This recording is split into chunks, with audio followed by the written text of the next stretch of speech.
conceived without sin, pray for us, pray for us. Oh Mary, conceived without sin, pray for us who have recourse to thee. Today, I'm going to tell you about the most amazing gift that the Mother of God has given to us. Listen carefully, for what I'm about to tell you is a true story. Catherine Labouré was born on May 2nd, 1806, in a small village in France called Fin-les-Moutiers. She was the 8th of 10 children in her family. Her parents, Pierre and Madeleine, taught her to love God and to work on the family farm. One day, Auguste, her youngest brother, fell from his carriage and was hurt so badly he could not walk well anymore. Her mother was always worrying about him and found working on the farm much harder to do. Then, her mother died suddenly on October 9th, 1815, at the age of 46. Catherine was only 9 years old and missed her mother so much. One day, little Catherine saw a statue of the Blessed Virgin Mary over the fireplace. Catherine was not tall enough to reach it, and so with tears in her eyes, she climbed on a chair. The housekeeper saw Catherine standing on her tippy toes, reaching for the statue of the Blessed Virgin. She took the statue in her arms and kissed it, saying, "From now on, you will be my mother." From that time on, Catherine was sure that the Blessed Virgin Mary was her mother in a very special way. She loved Mother Mary so much. Every night before falling asleep, she prayed to her guardian angel to let her see the Blessed Virgin. 3 years later, her big sister, Marie-Louise, decided to join a group of sisters called the Daughters of Charity. Her father said, "Who's going to look after the house and work the farm now?" "Oh, Daddy, I will look after it, and Tonine too." Not only did she take care of the house and the farm, she also took care of her little brother. As busy as she was, she also took time to pray in the church every day. One night in a dream, she saw herself praying in the church, and an old priest came up to her and said, "One day you will meet me again. God has a plan for you." From that time on, she felt in her heart that God was calling her to become a daughter of charity like her older sister. When she spoke to her father about her dream, he was not willing to let her join the convent. Instead, he sent her to work in the restaurant of her brother Charles, who was living in Paris. Her brother sent her to a boarding school where she finally learned to read and write. Not far from the boarding school was a convent of the Daughters of Charity, which she visited often. There, she saw a painting of a priest that looked just like the one in her dream. She asked, "Who is that priest with the kind smile?" "That is St. Vincent de Paul, the founder of both the Daughters of Charity and the Vincentian priests. He dedicated his life to help poor children, the homeless and the sick and the elderly." Her dream became a reality when her father agreed that Catherine could join the sisters in Rue du Bac in Paris on April 21st, 1830, at the age of 24. On July 18th, 1830, the vigil of the feast of St. Vincent de Paul, Sister Catherine was sound asleep when suddenly she woke up to a voice calling her. "Sister, sister." She drew back the curtain around her bed and saw a beautiful little angel dressed in white and surrounded by light. He looked like a child of 4 or 5 years. He said to her, "Come to the chapel. The Blessed Virgin is waiting for you. But someone will hear me. Do not worry, it is 11:30. Everyone sound asleep. Come, I will wait for you. Sister Catherine quickly dressed and followed the angel as they walked down the hallway. To her surprise, the lights lit up by themselves, and the door of the chapel opened on its own. He led her into the sanctuary next to the priest's chair. Even there, all the candles were lit up. The angel said, Here's the Blessed Virgin. Here she is.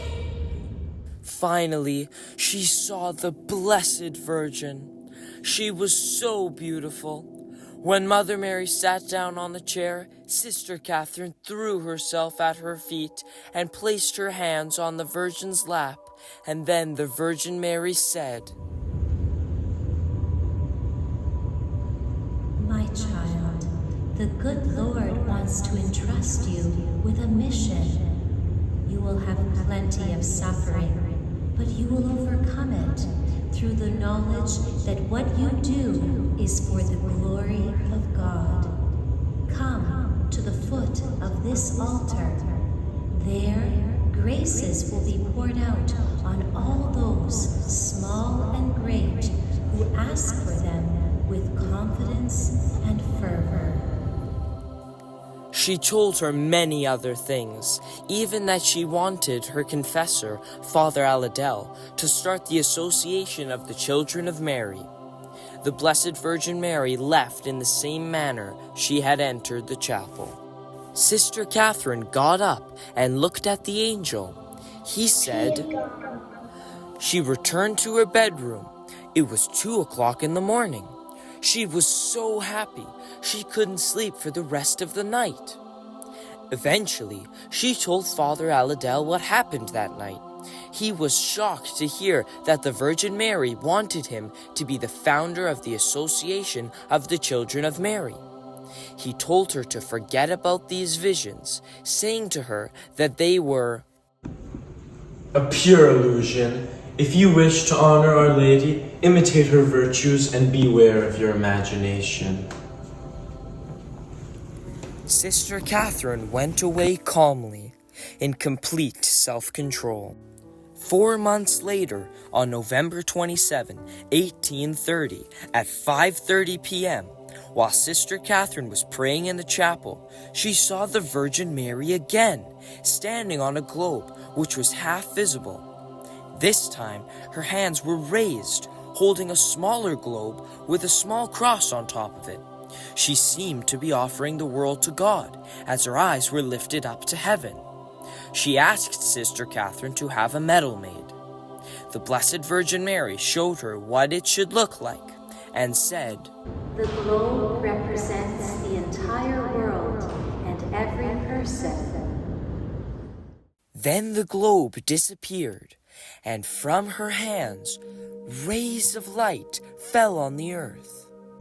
The rays are the symbols of the graces that I will share with those who ask me for them. Then an oval frame was formed around Mary, on which the words were stamped in gold letters. O Mary, conceived without sin, pray for us who have recourse to thee. Sister Catherine heard a voice saying, Have a medal struck from this model. Persons who wear it will receive great graces. Graces will be bestowed abundantly upon those who have confidence. At that moment, Sister Catherine understood how much joy it gave the Blessed Virgin to grant these graces to those who prayed to her. At that instant, the medal turned around. On the back was a cross with the letter M and 2 hearts, the Sacred Heart of Jesus and the Immaculate Heart of the Blessed Virgin Mary. The letter M stands for Mary. The 12 stars represent the 12 apostles. While praying one day, the Blessed Virgin Mary asked Sister Catherine to tell the priest, Father Aladel, about the vision and to ask him to have the medals she had spoken of made. He does not want to listen to me. He is my servant, and he should be frightened of displeasing me. This time, Father Aladel listened. After speaking with his superior general, Father Salorn, he met with Monsignor Callen, the Archbishop of Paris, to ask permission to make the medals according to the way Mother Mary requested. To his surprise, the Archbishop allowed him to make the medals, saying, "We are simply going to distribute the medal. The tree will be judged by its fruits." The fruits are the miracles that will happen. This is the way we will know if the medal really comes from heaven. The first 1,500 medals were made on June 30th, 1882. The first one was given to the Archbishop. So Father Aladel began to give out the medals to the people. In July, he gave one to each of the sisters. Sister Catherine wanted to be kept a secret, so she never told anyone that she was the sister that saw the Blessed Virgin. In March of that year, a terrible epidemic of cholera spread throughout Paris. Thousands of people were dying from it, so the sisters began giving out the medals to the sick people, saying with them the prayer written on the medal. Soon many recovered from their illness and were completely healed. So many reports of miracles kept coming in, the people began calling this medal the Miraculous Medal. At a school in Paris, the only child to catch cholera was an 8-year-old girl, Caroline Nemen. She was the only child in her classroom that was not wearing the Miraculous Medal. When the sisters gave her a medal to wear around her neck, she recovered right away and went back to school the next day. There were already more than 1 million medals around the world. These medals and reports of miracles quickly reached the United States in 1836, Poland in 1837, China and Russia in 1838, and Abyssinia in 1839. On December 31st, 1876, Sister Catherine died peacefully at the age of 70.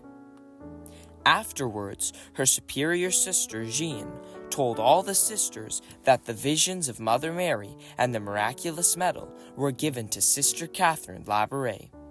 The news spread quickly all through Paris and the world. On July 27th, 1947, Pope Pius XII canonized her a saint.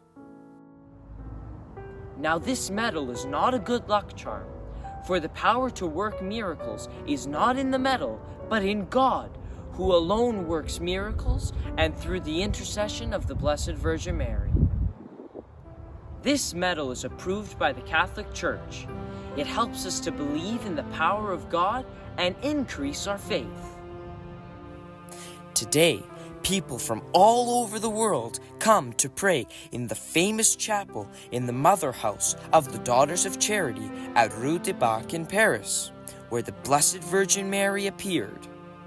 There, one can find the incorrupt body of Saint Catherine Labouré, meaning her body did not decay. She looks like she is sleeping. This medal is truly awesome. I will never go anywhere without it. Mary conceived without sin, pray